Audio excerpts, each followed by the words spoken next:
orar, irmãos. Fique sobre os seus pés, senta a mão na cara. Vamos orar pela vida da Carol. Aprove o Senhor nesta manhã. Ela trazer a palavra do Senhor para nós. Amém? Amém. Nós apresentamos mais uma vez a vida da Carol diante do Senhor. Meu Deus, que o Senhor continua, Deus, a nessa presença. Senhor, Deus, que o Senhor tem abençoado. O Senhor tem cuidado. Grandes coisas o Senhor tem feito por ela e através da vida dela. Meu Deus, que nesta manhã não seja diferente. Ela seja mais uma vez usada com poder, Deus. Que a palavra que você seja ministrada com graça. Que todos, ó Deus, todos que estão aqui recebam a porção que é devida. No nome de Jesus. Amém.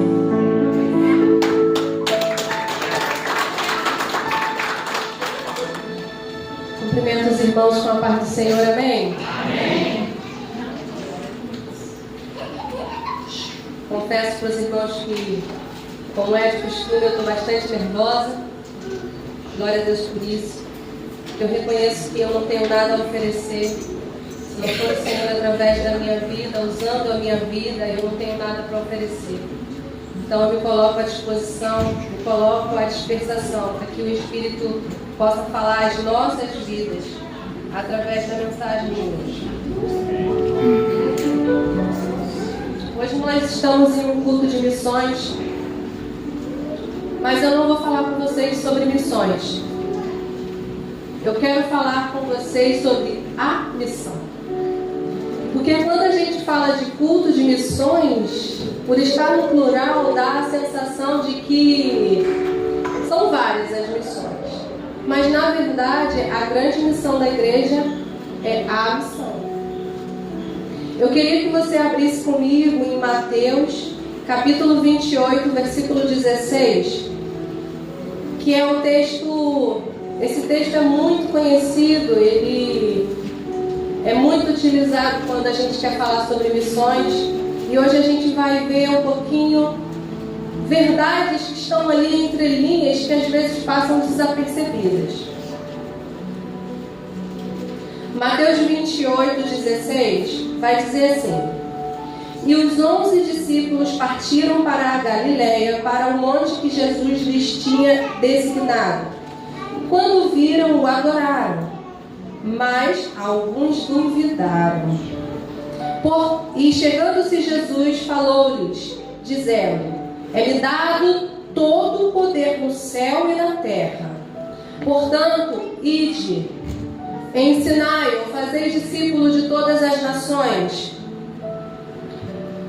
batizando-os em nome do Pai, do Filho e do Espírito Santo, ensinando-os a guardar todas as coisas que eu vos tenho mandado. E eis que eu estou convosco todos os dias, até a consumação dos séculos. Amém. Primeiramente, para contextualizar, quando que isso acontece? Jesus havia morrido, havia ressuscitado, apareceu para as mulheres, que foram as primeiras que viram Jesus ressurreto, quando elas foram até o túmulo, recolher o corpo para perfumar, para cuidar do corpo, porque não havia tido tempo de fazer isso quando ele morreu. E aí Jesus aparece para elas e fala assim: Minhas queridas, não me procurem entre os mortos. Lembra que eu falei que ia ressuscitar? Ressuscitei. Agora vai lá os meus discípulos e fala para eles irem para Galileia se encontrar comigo conforme eu já havia orientado. E elas fazem isso. E aqui nesse momento, eles não foram para Galileia porque as mulheres disseram, eles nem acreditaram. Depois que as mulheres disseram, mais dois apareceram. 2 discípulos que estavam caminhando para Emaús encontraram com Jesus no caminho, caminharam com ele, foi até uma hospedaria e não o reconheceram. Só reconheceram quando ele partiu o pão. E aí Jesus se afastou deles e eles falaram: Nossa, o coração de vocês não queimava quando ele falava? Esse é o Cristo, vamos contar para os outros. E eles chegam e contam para os outros. Mesmo assim, alguns ainda duvidaram. Entretanto, eles vão para o lugar onde Jesus havia ordenado e estavam ali aguardando. E quando eles avistam Jesus de longe, eles já o adoram, porque eles sabem que aquele é o Cristo. E quando Jesus chega perto deles, Jesus declara: É-me dado todo o poder na terra e nos céus. Ele assume para si a autoridade que ele tinha. Se há dúvida, não duvide, a autoridade me pertence. Porque ele sabia que alguns estavam duvidando se era mesmo Cristo. Mas ele se aproxima e tem com os discípulos com proximidade, de perto, para que não houvesse dúvida de que ele era o Cristo, e ele ainda afirma: o poder é meu. Portanto, já que eu tenho o poder, eu vou delegar, eu vou dar um direcionamento, eu vou dar uma orientação. Ide por todo mundo, fazer discípulos de todos os lugares. Como? Os batizando e ensinando tudo o que eu ensinei para vocês. E eu estou com vocês até que eu volte. Olha que incrível. Jesus, ele é onipresente, né? Ao mesmo tempo que ele está conosco, ele está lá à destra do Pai, sentado à direita de Deus. E agora, esse é o contexto. Mas e entre linhas? A gente tem que aprender a ler as Escrituras e falar assim: Espírito Santo, revela. Espírito Santo, me faz entender além da compreensão humana. Porque o contexto é compreensão humana, querido. Se você consegue ler um texto, você entende mais ou menos o que está dizendo. Agora, a mensagem por trás da palavra é o Espírito quem revela. Eu e você temos que ter esse costume. Ler além das letras. Ler e pedir o Espírito Santo para revelar a mensagem. E aí, eu, como já disse algumas vezes, eu tenho o costume de buscar o texto no original. Porque às vezes as traduções mudam alguns detalhes que interferem demais. E alguns pontos importantes que eu observei do original, do grego, para a nossa tradução. Primeiro, quando Jesus, no versículo 16, quando diz que os 12 estavam no lugar que Jesus tinha mandado, a tradução está exatamente igual ao texto original. E isso mostra posicionamento. Isso mostra obediência. Quando eu e você nos colocamos em um lugar de obediência, nós temos direcionamento. Nós recebemos a presença de Deus e Ele nos ensina, nos orienta, nos mostra o caminho. Mas antes é necessário uma posição de obediência. Então, para começar essa manhã, gente, essa palavra me confrontou demais. Eu estou há dias sendo confrontada por essa palavra. E não vai ser confortável para vocês como não foi para mim. Primeiro, às vezes a gente quer uma palavra de Deus, às vezes a gente quer isso, quer aquilo outro de Deus. Posicionamento não. Obediência não, isso fica para depois. Então, primeiro, para começar, se coloque numa posição de obediência. Se coloque no lugar onde Deus quer que você esteja. Aí sim, você pode esperar que o Senhor se apresente e se comunique com você, te direcione, te fortaleça, e esteja contigo, te guiando, te conduzindo. E esse é o versículo 16. Mas aí, eu achei interessante quando o texto disse: vendo-os o adoraram, no versículo 17, mas alguns duvidaram. Quem é você? O que crê e confia, ou o que tem uma fé vacilante e está sempre duvidando? Isso me confrontou. Porque muitas das vezes é fácil a gente titubear, é fácil a gente duvidar. Todos esses aqui eram os 12. Aliás, os 11, né? Porque Judas já tinha se matado. Eram os 11. Todos eles conheciam Cristo. Todos eles tinham visto, testemunhado pessoalmente o que ele era capaz de fazer. E nesse momento ainda teve quem duvidou. Eu e você somos assim. A palavra vai dizer que aquele que duvida é como uma onda jogada para lá e para cá, mas não vai para lugar nenhum. Que eu e você sejamos aqueles que, ao ver, reconheceu, creu, adorou. E até aqui a tradução está muito igual. Mas quando a gente chega no versículo 18, eu acho isso extraordinário, porque Jesus não precisava testificar a autoridade que ele tinha. Ele não precisa, ele é. Ele não precisa nos explicar, ele não precisa argumentar com a gente, ele é. E eu e você que estamos aqui, temos que ter esse entendimento. Quem é Deus na minha vida? Ele é o Todo-Poderoso. aquele que tem poder para fazer todas as coisas, aquele que é digno da minha absoluta adoração, da minha total obediência. Queridos, eu não vou compartilhar com você um evangelho de oba-oba. Eu vou compartilhar com você o que a Bíblia compartilha comigo. Um evangelho de confronto. Um evangelho que faz eu crescer. Um evangelho que molda a minha vida para eu ser como Cristo. Porque é para isso que nós estamos aqui. Amém. Não é mais tempo da gente viver só de falar, queridos. Não é mais tempo da gente viver superficialmente, da boca para fora. Sabe? Foi cantado aqui: eu estou construindo a minha vida em ti, Jesus. Quem está construindo a vida em Jesus? Às vezes eu estou construindo a minha vida aqui e arranjo um espacinho para encaixar Jesus. Eu preciso ter plena consciência e humildade de reconhecer quem é o Todo-Poderoso da minha vida. Não porque Ele pode fazer, mas porque Ele é. Sabe a diferença? Quando eu reconheço por quem Ele é, o que Ele pode fazer, vem. Agora, quando eu sou interesseiro e só procuro pelo que Ele pode fazer, eu perco a melhor parte, que é conhecer quem Ele é. Então, vira essa chave e entenda isso. Coloque Deus no lugar dele na sua vida. O primeiro, o mais importante. E o restante vai acontecer. Quando a gente chega no versículo 19, portanto, ide. No original não é ide, queridos. É indo. Eu até copiei aqui, é meteteusat. Não sei falar grego, mas é isso que está escrito. Transliterando. É indo, ou seja, enquanto vocês vão pelo mundo, façam discípulo continuamente. Não é ganhei uma pessoa para Cristo, tchau e benção, vida que segue. É contínuo, indo.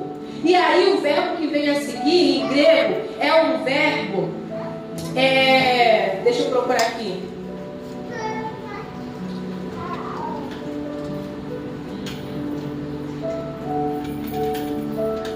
Eu anotei e não estou achando.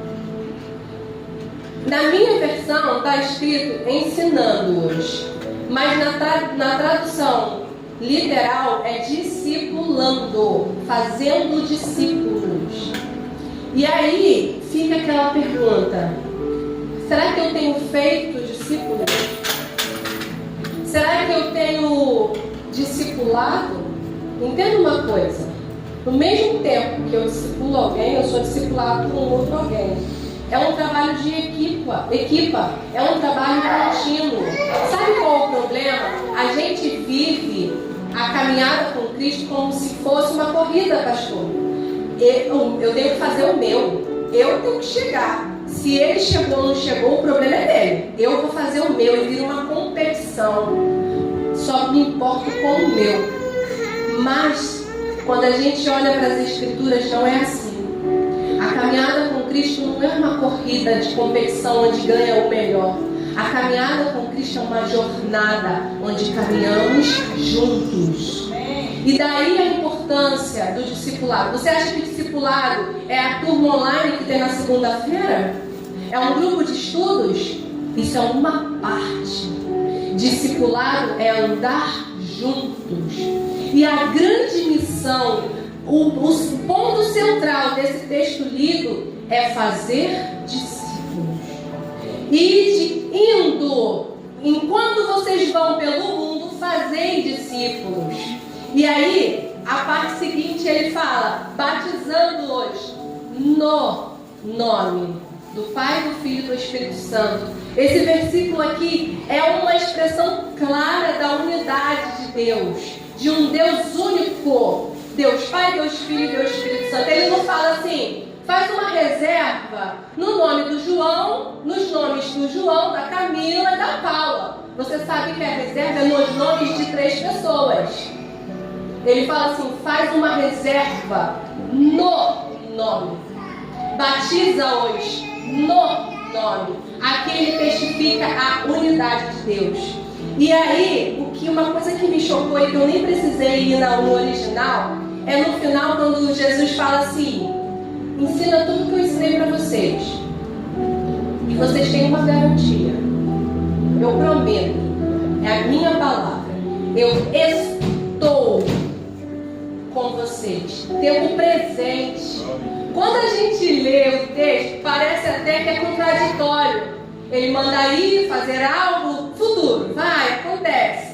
E aí, em vez de ele falar, eu estarei com você, na NVI está escrito eu estarei. Na Ferreira de Almeida está mais parecido com o original. O verbo é literalmente no presente. Eu estou. Sabe por quê? Eu perguntei ao Espírito Santo, meu Deus, por quê? Como assim? Por que Jesus falou no presente? O que ele tem para você independe do que você faz ou não faz para ele. Sabe por quê? Não é barganha. Deus te ama tanto que ele te dá o melhor dele, independente do que você tem para oferecer. Queridos, Jesus prometeu, eu estou, a partir de agora, nesse momento, eu estou continuamente contigo. Toma posse dessa palavra, querido. Independente do que você tem para oferecer, ele está com você. Você só precisa ter um coração sensível, inclinado a obedecer. Claro, ele orienta muitas coisas que a gente precisa fazer para ele, mas não é barganha. Ele é e está em você, para você, até a consumação dos tempos, até o fim da era.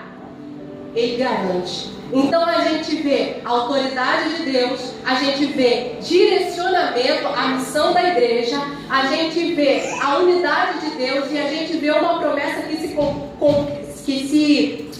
concretiza no agora. Isso a gente vê de cara. Mas aí fica a pergunta, se a gente entende que fazer discípulos é a mensagem central da missão, o que é discípulo?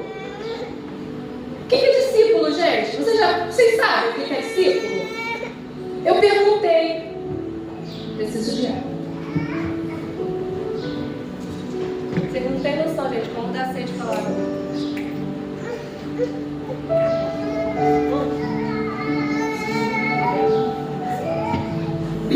Mas o que é discípulo? Madetes. É um aprendiz, um estudante. É aquele que aprende de um mestre, um mentor. Mas o mais especial, não é apenas alguém que ouve. É alguém que é instruído, aprende e pratica. Quem é que é discípulo? Quem é que é discípulo do Senhor, igreja? Isso tem que ser claro na sua cabeça. Você foi chamado para ser um discípulo. Amém? E do mesmo jeito que você é um discípulo, você precisa fazer discípulos. Eu anotei aqui uns pontos interessantes sobre o discípulo. O discípulo primeiro é aquele que decide seguir Jesus. Em Mateus 16, 24 vai falar: quem quiser vir após mim, negue-se a si mesmo, tome a sua cruz e siga-me.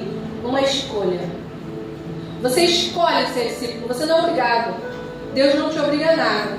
E todos nós que estamos aqui já fizemos essa escolha. Mas existem muitos que ainda não fizeram. E eu te pergunto, você se importa com essas pessoas? Eu vou ser sincera para vocês, muitos anos da minha vida eu nunca me importei. Eu sempre pensei, o importante é ser salvo. Tô nem aí quem mais vai, eu quero estar lá. Mas de uns anos para cá, o Senhor começou a me constranger com esse pensamento mesquinho, egoísta. E chamou a minha atenção para tantas pessoas que estão indo para o inferno e eu não estou fazendo nada. Nós escrevemos aqui o nome de tantas pessoas que a gente quer que conheçam Jesus, volte para Jesus, mas o que eu tenho feito a respeito?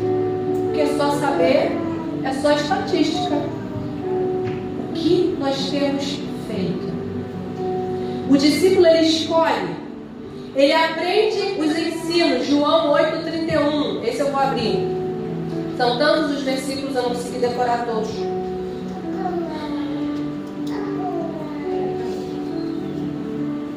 João 8,31 diz assim: Jesus dizia, pois, aos judeus que criam nele: se vós permanecerdes na minha palavra, verdadeiramente sereis meus discípulos. O que é permanecer? É aprender e continuar aprendendo. E não só isso, praticar. Aqui Jesus fala assim, a importância de guardar o que ele já tinha ensinado, falado. Eles ouviram, nós temos acesso. Eles ouviram uma vez só e tiveram que guardar. Olha o privilégio que você tem. Você pode ouvir todas as vezes que você quiser. Agora, quantas vezes eu paro para ouvir, ou para ler, para aprender? Isso aí fica a pergunta para vocês. Outra característica do discípulo, ele vive como Jesus. 1 João 2,6. A epístola de João, lá no finalzinho. Olha eu achando que estou na mão do discipulado. 1 João 2,6. Jesus falando, né? Jesus falando, João falando. Aquele que diz que está nele também deve andar como ele andou. Não tem coerência eu dizer que sou um discípulo de Jesus e andar diferente do que Jesus andou. Ou melhor, não tem como eu dizer que sou um discípulo de Jesus e me portar aos moldes desse mundo. Eu não sou moldada a este mundo. Eu sou moldada à imagem de Cristo. A minha vida tem que espelhar esta imagem. Eu preciso andar, me comportar, falar como Jesus. E aí, quando eu estou esbravejando no meio da rua porque me estressei com meu vizinho, será que eu estou andando como Jesus? Quando eu estou arranjando confusão com um, com o outro, com todos, quando eu estou de pinima, quando eu estou de mimimi, quando eu estou de intriga, quando eu estou, sabe? Quanta coisa que a gente faz que não tem nada a ver com Jesus. Gente, isso é tão constrangedor para mim, não sei para vocês. Essa semana aconteceu uma coisa comigo que me irritou. E aí eu fiquei analisando a situação, né? Eu estacionei o carro, chego tarde, depois da igreja, né?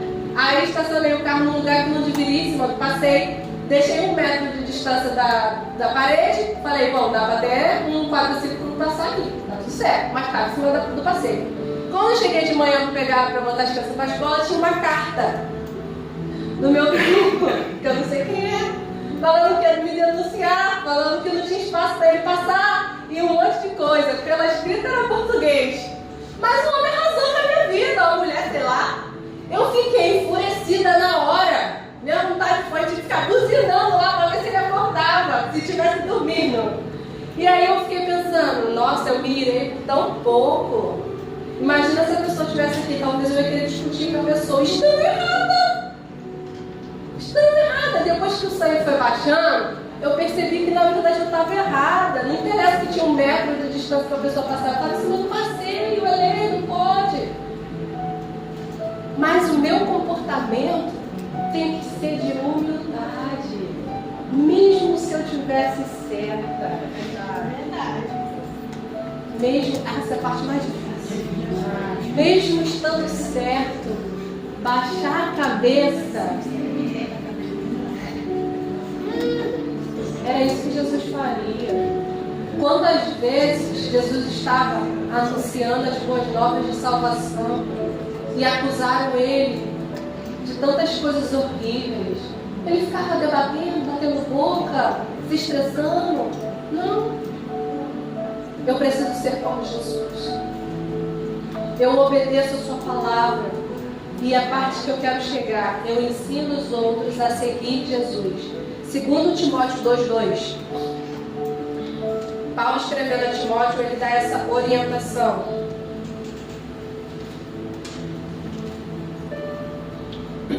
O que de mim, Paulo fala para Timóteo, o que de mim, entre muitas testemunhas ouvistes, confia a homens fiéis que sejam idôneos para também ensinarem os outros.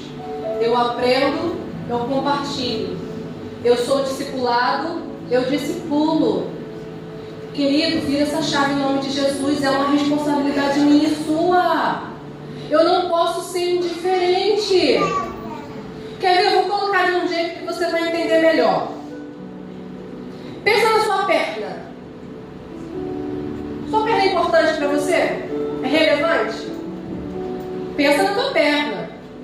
Você anda com ela, às vezes joga bola, conduz, faz tudo. Toca bateria, pisa no pedal do teclado. Quantas coisas você faz com a sua perna? Ela é importante, eu acho. A minha é. Agora, se eu falar pra você que você de repente acorda no hospital e o médico fala assim pra você: Mara, sinto muito, amputei tua perna. Pensa, você perder sua perna. O que você sente? Me dá um frio na espinha só de pensar. A gente tem esse sentimento pela nossa perna, mas a gente não tem esse sentimento por milhares que estão sendo tragados pelo inferno. Do nosso lado. É o mesmo sentimento. Jesus falou assim: ama o Senhor teu Deus de todo o teu coração e ama o teu próximo como a ti mesmo. Sabe o que é amar o próximo como a ti mesmo? No mesmo nível. Só que a gente está acostumado, mal acostumado, de nos amarmos primeiro a nós, mais a nós, depois a nós.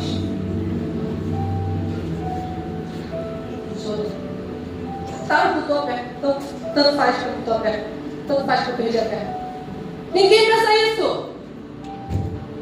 E por que quando você vê uma pessoa morrendo sem Jesus, você não se... Agora, não basta só ter pena, não basta só se incomodar, não basta só se importar. Tem que fazer alguma coisa. Até adiantei.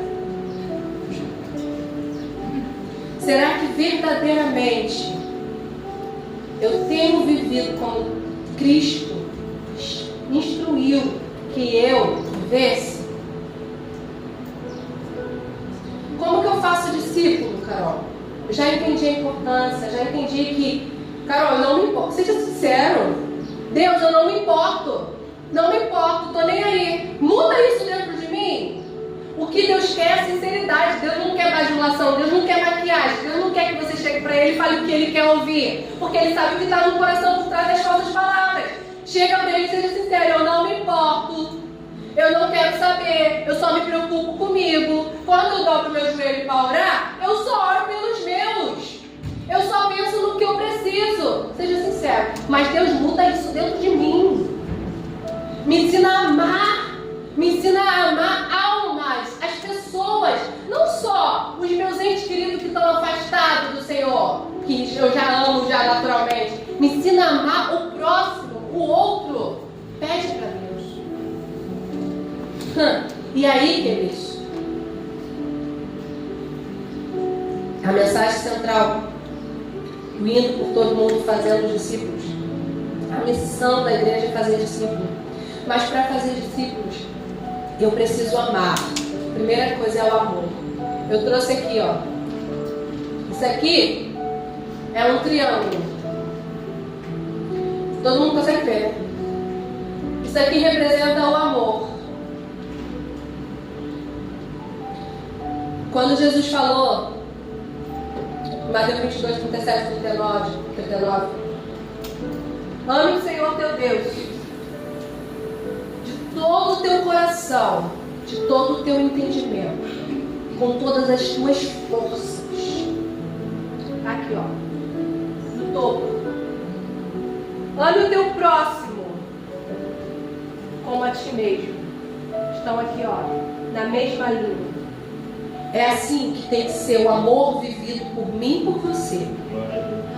Não dá pra gente trocar, nos colocar em cima, colocar Deus para baixo junto com o outro, porque aí vai ser sempre a minha vontade, o meu querer, o que é melhor para mim, o que eu acho que é melhor para mim. Quando eu coloco Deus lá em cima, amar a Deus implica em obedecer, em ter em conta o que Ele quer que é melhor para mim ter essa consciência. E depois, quando eu coloco o outro no mesmo nível que eu vou me importar se a perna for amputada e se a perna não for a minha. Quando eu coloco o outro no mesmo patamar de amor que eu tenho empatia. Sabe o que é empatia? É se colocar no lugar do outro. Eu vejo alguém sofrendo e eu me compadeço disso. Eu vejo alguém precisando e eu estou disponível. É o primeiro requisito para fazer discípulo. É interessante que... Deixa eu achar, gente, está aqui. João 13, 34, 35, Jesus vai falar assim: um novo mandamento vos dou.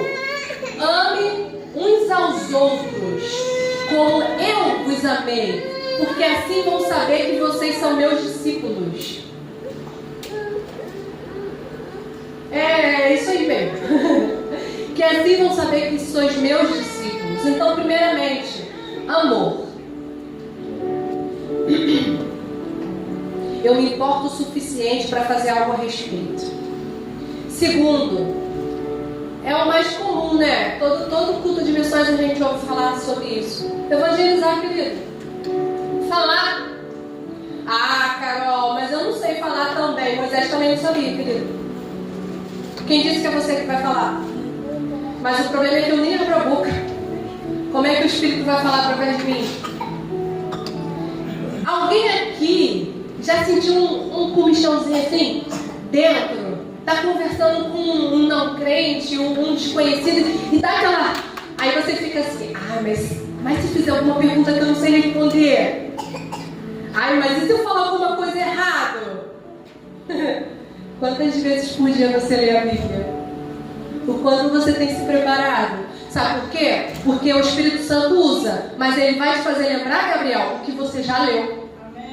Ele não vai te fazer lembrar do que você nunca leu, do que você nunca aprendeu. Ah, Carol, mas eu sou muito novo, né? Como é que eu vou falar alguma coisa? Timóteo, nós não falamos sobre Timóteo. Timóteo, ele foi um discípulo de Paulo, mas ele foi um discipulador. Timóteo era um jovem quando ele foi consagrado a pastor.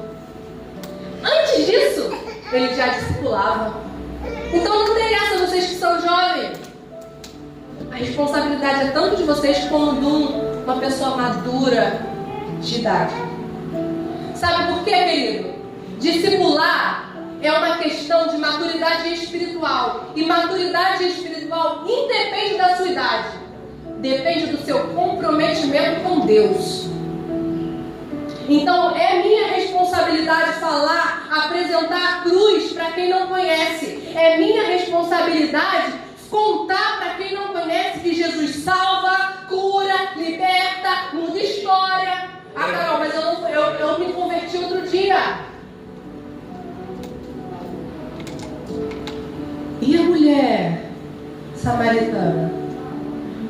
Ela teve um encontro com Jesus, reconheceu que ele era o Messias. O que ela fez? Não, deixa eu passar uns anos aí sendo discipulada para depois eu ter condição de falar de Jesus. Não! Ela correu e anunciou o Cristo. A gente tem que ter essa pressa porque ele está voltando. E o céu não vai ser meu. O céu é de todos aqueles que o reconhecerem como Salvador. Mas para que a pessoa possa conhecer e reconhecer, ela precisa ouvir. Como ouvirão se não há quem pregue? Não tem desculpa. Eu preciso ter essa consciência e responsabilidade. Eu preciso falar em toda oportunidade. Carol, não tem uma forma mais fácil? Depende. Sabe como a gente fala sobre Cristo sem verbalizar palavras? Essa parte é mais difícil, eu acho que eu prefiro falar. Com a nossa própria vida, com o nosso comportamento. Será que no meu trabalho as pessoas olham para mim e falam assim: tem alguma coisa diferente para a Carolina? Olha o comportamento dela. Ela não fala palavrão. Ela não puxa o tapete do coleguinha para ser promovida. Ela não tira vantagem dos outros. Não, ela faz diferente. Ou então, esses dias a minha irmã me mandou assim, uma mensagem, mandou lá no grupo das irmãs, só temos um grupo das irmãs. Ela falou assim, gente, eu fui excluída do grupo do trabalho. E a líder do grupo, a líder dela, supervisora, sei lá o quê, falou pra mim assim, ô Tatiana, eu excluí você do grupo porque as meninas têm um comportamento muito desagradável, falam coisas que não devem. E imaginei que você não gostaria de ouvir, porque a gente sabe que você é crente. Nossa, eu quero ser assim, gente. Não sei vocês, mas eu quero que as pessoas se constranjam de falar um palavrão perto de mim. Não porque eu sou melhor, mas porque eu carrego a presença de Deus. Eu verdadeiramente sou luz. Mas será que, em vez de eu pregar com a minha vida, eu estou sendo mais um no meio das panelinhas? Será que eu me misturo tão bem que as pessoas nem percebem que eu sou crente? A gente consegue pregar, falar de Deus a todo instante.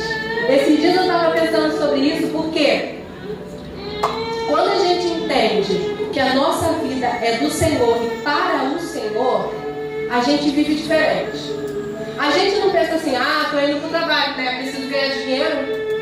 Estou indo para mais uma oportunidade de anunciar o reino. Carol, você está falando que você vai chegar lá no meio da empresa, no escritório corporativo, pessoal, quero falar de... Não. Você vai ser diferente porque você é bonzão? Não, porque o Espírito Santo habita em você. Todo dia você tem que acordar com essa consciência. Hoje, mais um dia, você é usado por Deus. Lá na faculdade. Lá na fila do drive-thru do McDonald's. Lá, não sei aonde. Qualquer lugar. A sua vida tem que refletir o Cristo que habita em você. É a melhor forma, mais eficaz de se anunciar o reino. Tenho dificuldade de falar, já não tenho mais desculpa. Agora, sinceramente, eu que tenho facilidade em falar, eu acho mais fácil falar do que viver de forma que sempre reflita o reino. Mas é uma obrigação nossa, anunciar. E aí você ganha um discípulo, aí você ganha uma alma. Acabou, pronto, já aceitou Jesus, convidei, ela veio, aceitou Jesus, está tudo certo, já fiz a minha parte, estrelinha da coroa.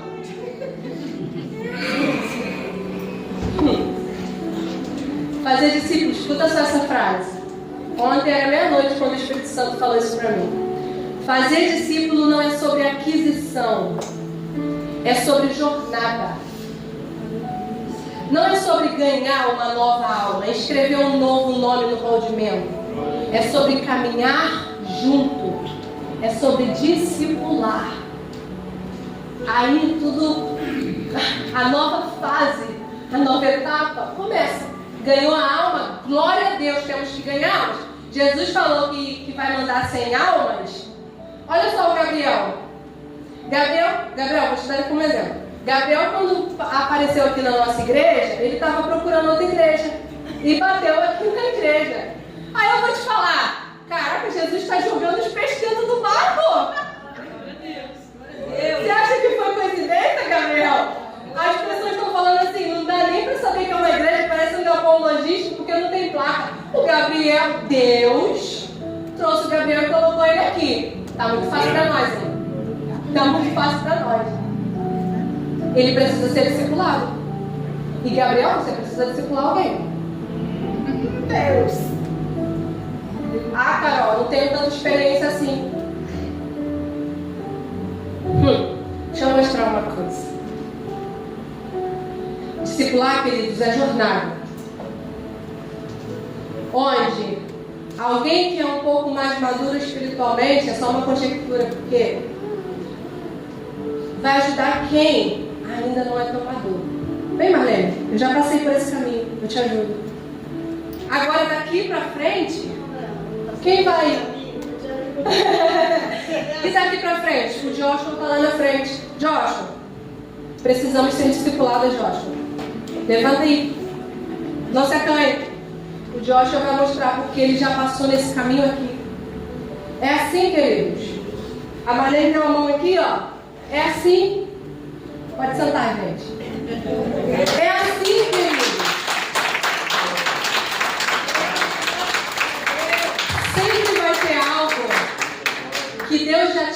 deu que ainda não deu para um outro alguém.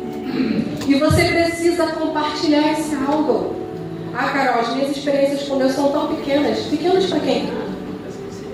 Pequenas para quem? A minha experiência com Deus acontece à medida com que eu busco. Então, se você por um acaso acha que a sua experiência é pequena, busque mais. Mergulhe mais. Mas eu quero dizer que no pouco que você acha que você já viveu com Deus, é muito mais que um outro alguém já viveu e você precisa compartilhar isso. É sua responsabilidade. Queridos, fazer discípulo não é uma questão de aquisição, é uma questão de jornada. É uma responsabilidade. E quando essa jornada começa, eu preciso ensinar. Jesus ensinava seus discípulos em todo momento. Em todo tempo ele ensinava. Por que ensinar é tão importante? Porque quando eu sei o que tem que ser feito, é mais difícil eu errar. É tão lógico isso. Só para mim que é tão lógico. Ah, Carol, mas eu não tenho tanta facilidade de ensinar. Mas também não faz nada a respeito. Eu vou citar a Larissa como exemplo. Gabriel, quem orientou você a participar do discipulado? Larissa. Talvez a Larissa não tenha facilidade de ensinar. Tem mesmo não, mas ela fez a parte dela. Paula, quem que te convidou a primeira vez para ir numa célula? Larissa. E se eu não me engano, a Daniela também. A Larissa não é líder de célula, mas ela está fazendo a parte dela. Ela está discipulando. Ela tem instruído esses jovens. Queridos, discipular não tem a ver com o seu dom, não tem a ver com o seu cargo, não tem a ver com uma chamada ministerial.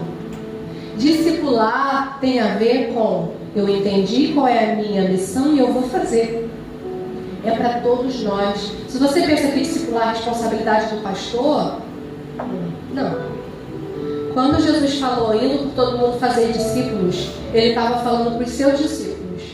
Ainda não existia cargo ministerial, ainda não existia estrutura litúrgica de igreja, ainda não existia ministérios estabelecidos. Ele disse para aquele que era discípulo: se você é discípulo, vá lá e faz mais discípulo. E fazer discípulo é ensinar. Jesus ensinava os seus discípulos. Se você não tem facilidade, vem cá, abre aqui o texto que eu vou te explicar. Pelo menos conversa sobre a palavra. A gente não, sabe, a gente senta com os amigos da igreja, com as pessoas que a gente se relaciona da igreja, e a gente fala de tudo e qualquer coisa menos da palavra. É hábito. E hábito se constrói começando. Eu começo a fazer, eu faço de novo, depois vem um hábito. Tem que ser um hábito na minha vida. Meditar sobre a palavra, falar sobre a palavra, ensinar sobre a palavra. Isso edifica a minha vida, a vida do outro, o corpo. É tão perfeito tudo que Deus faz, tudo se encaixa. E aí, a parte mais difícil. Eu estou fazendo discípulo. Dá o exemplo. Ai, queridos. 1 Coríntios 11:1, Paulo fala assim: sede meus imitadores, como eu sou de Cristo. Presta atenção. O que eu fizer, você faz. Porque eu sou bom? Não, porque tudo que eu faço é o que Cristo fez. E aí, Carolina, será que se alguém quiser copiar o seu comportamento dentro da sua casa, ai, Jesus, dentro da sua casa, pode copiar? Depois a gente filma, igual, não sei, lá no Brasil tinha Super Nani, né, gente? Vocês lembram disso? Era uma orientadora pedagógica que em casa a gente ensinava como criar filho e filmava. Aí enquanto a Nani estava lá, tudo era bonitinho. Quando a Nani saía, a filmagem misericórdia. Será que se filmar você na sua casa, tratando seu cônjuge, tratando seus filhos, tratando o cachorrinho, que é uma criatura de Deus que você tem que chutar, a pessoa pode te ter como exemplo? Ai, Jesus. 1 Timóteo 4:12. Paulo fala a Timóteo de novo: manda essas coisas e ensina-as. Ninguém... Deixa eu ver se é isso mesmo. Tem tanto Timóteo aqui, meu Deus. É 4:12. É o 12. Ninguém despreza a tua mocidade, mas ser exemplo dos fiéis na palavra, no trato, no comportamento, no amor, no espírito, na fé, na pureza. Traduzindo, ser um exemplo em tudo que você faz, independente de ser jovem. Lembra que eu falei que Timóteo era jovem? Aqui ele enfatiza isso, mesmo sendo jovem. Discipular é você ser exemplo para alguém, mostrar o caminho que você já trilhou, mostrar como viver como Jesus. Essa é a sua responsabilidade. Interceder. Quem está acompanhando, todos vocês, eu sei, quem está acompanhando o Instagram, os nossos conteúdos, fizemos um conteúdo sobre oração, intercessão, clamor, suplicação de graça. Interceder é clamar pelo outro. O discipulador, aquele que discipula alguém, ele precisa interceder por esse alguém. É uma responsabilidade cobrir espiritualmente. Os nossos pastores fazem isso a respeito de nós.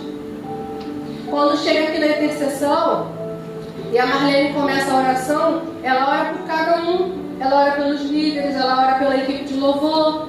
Isso é interceder. Ah, Carol, então você está falando o quê? Vou discipular alguém. Ah, Camila, vem cá, deixa eu escrever seu nome no meu caderninho. A partir de agora você é minha discípula. Não, gente, não é mecânico, não. O teu próximo, aquele que convive com você, aquele que te procura para um direcionamento, aquele que te pede uma palavra, esse é o seu discípulo. Você não precisa parar alguém do teu lado, colar em você, oficializar em documento, registrar em cartório para ser seu discípulo, não. Você discipular alguém em toda oportunidade. A pessoa te pede uma palavra de direcionamento, você tem uma palavra para dar? E vou te falar, muitas das vezes alguém te procura, isso acontece comigo, não sei com vocês, para te pedir uma palavra, uma oração, no momento que você está se sentindo mais pequeno, mais quebrado, está ali passando uma luta, aí vem alguém, poxa, ora por mim na área que você está sofrendo. Sabe por que isso acontece? Porque a palavra não vai vir de você, querido. A palavra vai vir do Espírito que habita em você. E mais, quando você intercede pelo outro, o Espírito trabalha lá e trabalha cá. Porque viu a sua sinceridade, a sua humildade, a sua compaixão. E falou, opa, peraí, vou agir para os dois lados. É assim que funciona. Paulo, ele sempre intercedia por seus discípulos. Em todas as cartas de Paulo você vai ver isso.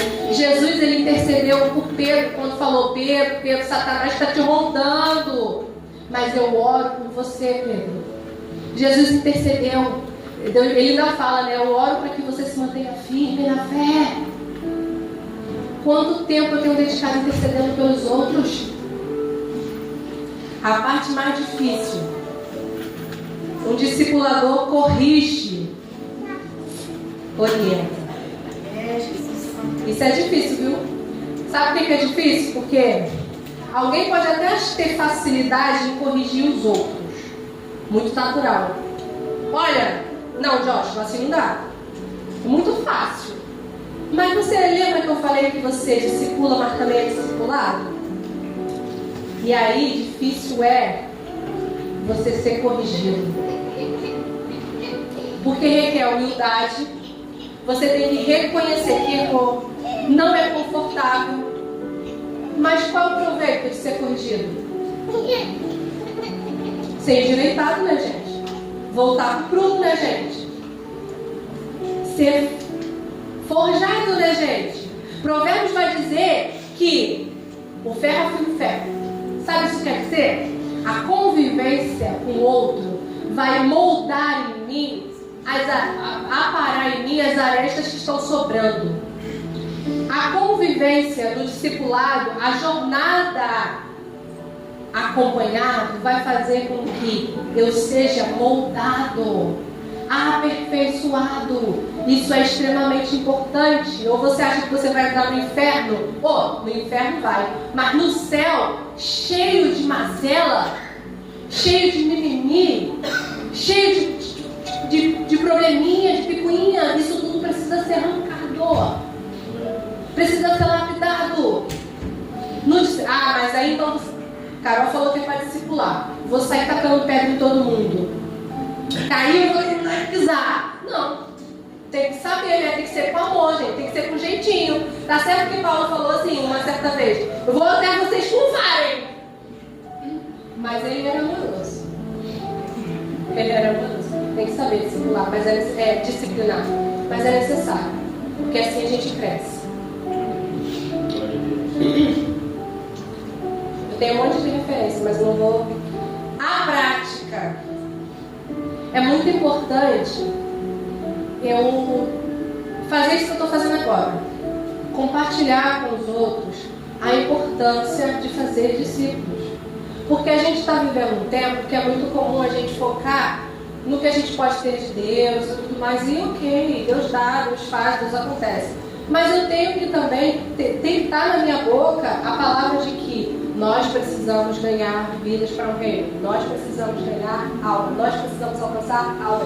Precisamos fazer discípulos. Eu tenho que falar isso. Eu tenho que impulsionar. Às vezes uma pessoa me admira e se espelha em mim, me pede uma orientação e eu tenho que impulsionar essa pessoa a cumprir essa missão.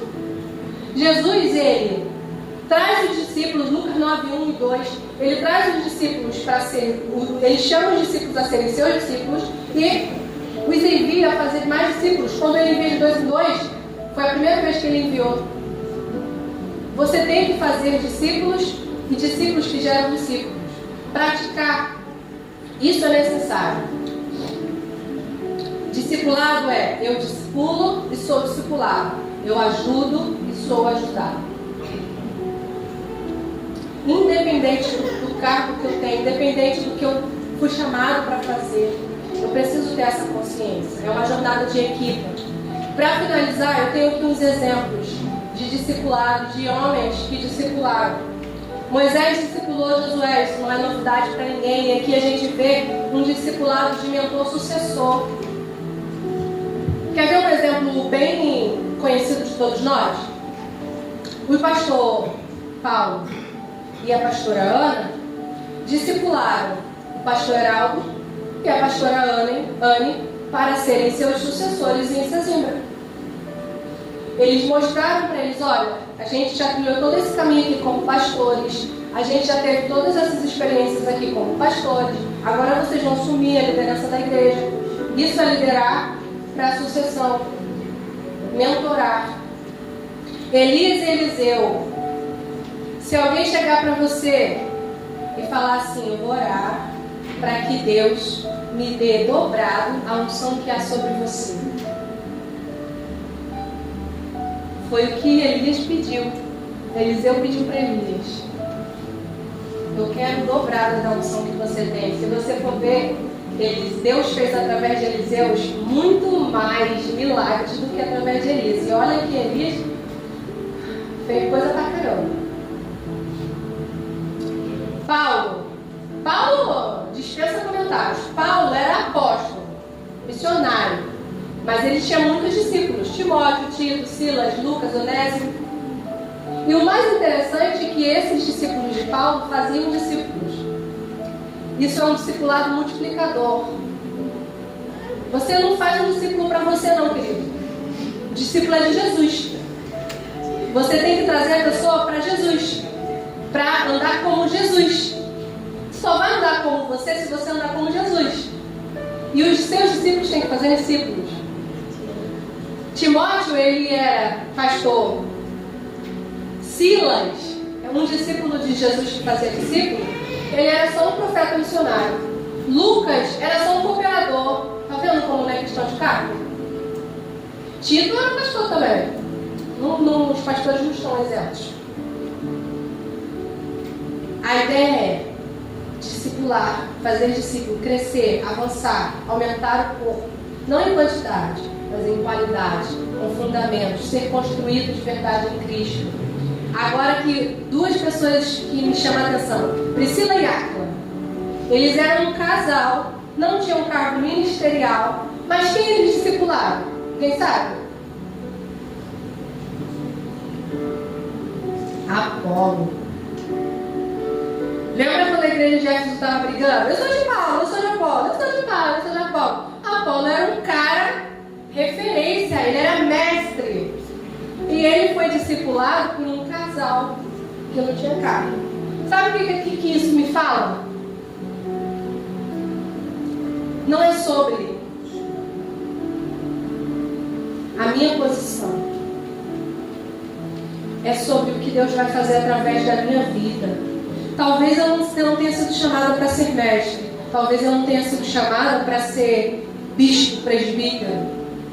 Mas Deus pode me usar para formar grandes bispos, grandes presbíteros, grandes mestres. Mas eu estou disponível para isso? Porque Apolo, ele era um mestre eloquente. E ele foi discipulado com afinco por Priscila e Áquila. Depois vocês podem ler Atos. Barnabé, ouve-se pouco dele, normalmente ouve-se falar sobre ele quando fala de Paulo. Mas ele discipulou o grande Paulo.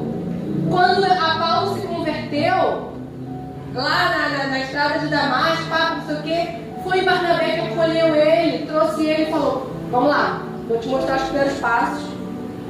Barnabé discipulou Marcos. É o que escreveu o Evangelho de Marcos.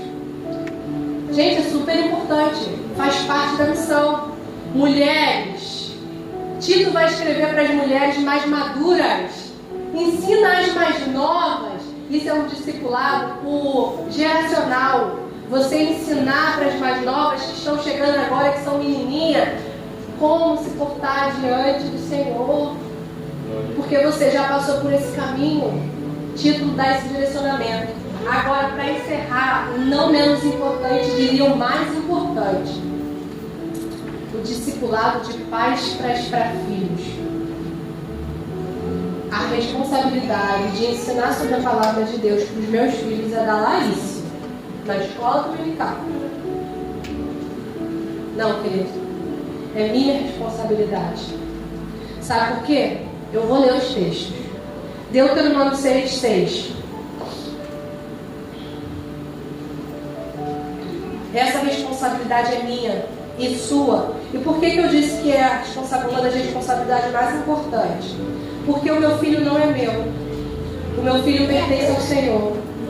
Eu sou um mordomo, cuidando de um bem precioso que Deus colocou na minha mão para cuidar. E Deus vai me pedir conta disso. Deus vai me pedir conta. Você pode não evangelizar uma vida. Não estou dizendo para você não fazer isso, tá? Acompanha. Se o seu filho, se você fizer um bom trabalho com o seu filho, ensinando diligentemente o caminho que ele deve andar, ele não vai se desviar. E quando ele crescer, ele pode alcançar milhares de milhares de milhares. Na célula de mulheres eu citei a Susana Wesley. Susana Wesley foi a mãe de John Wesley. Ela alfabetizou, discipulou e criou 19 filhos em casa, sem escola. A responsabilidade era dela. 10 dos 19 sobreviveram por causa das doenças e tudo mais da época. E um dos 10 era John Wesley.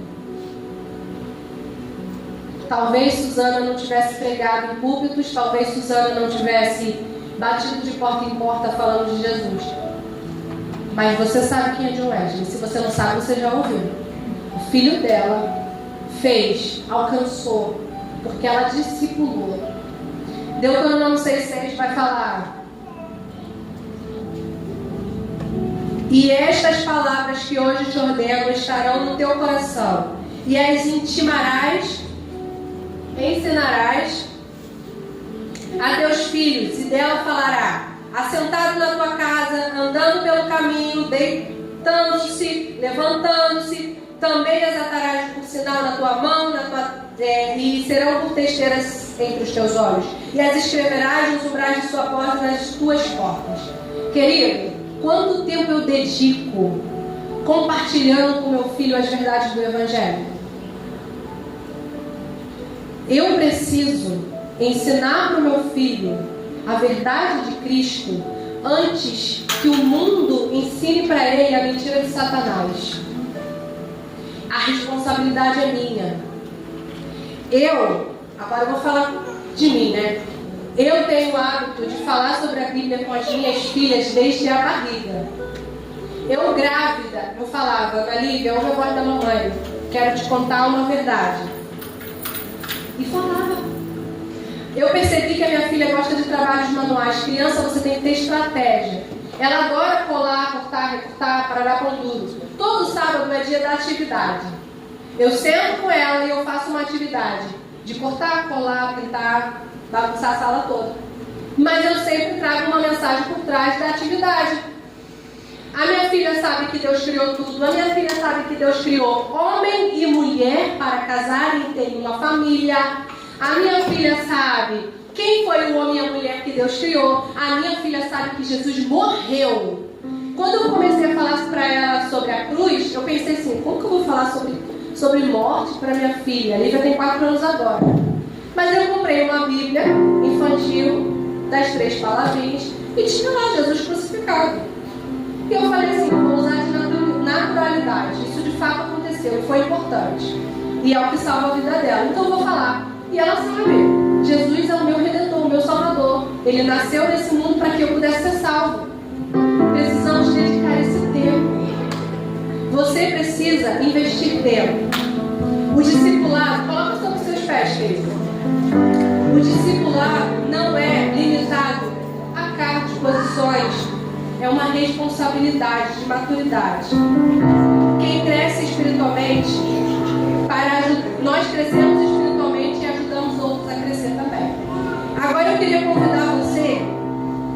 A gente escreveu mais cedo nome de pessoas que nós gostaríamos que conhecessem Jesus. Enquanto a equipe louva, eu queria que cada um de vocês viesse aqui à frente e pegasse um papelzinho, não o que você colocou, outra cor, e você vai interceder por essas pessoas. Sabe por quê? Eu preciso me importar com alguém, independente de conhecer, independente de ser meu parente. Eu sou responsável por algo. Vamos começar aqui essa parte para não ficar bagunçado. Bem, vocês podem vir pegar um papelzinho, depois o meio, depois a direita. Cada um vai pegar um papelzinho e vai interceder por essa pessoa. Você pode abrir, ler o nome da pessoa, não importa saber a história dela, Deus conhece. O Espírito Santo te convida a ter um sentimento de responsabilidade por algo.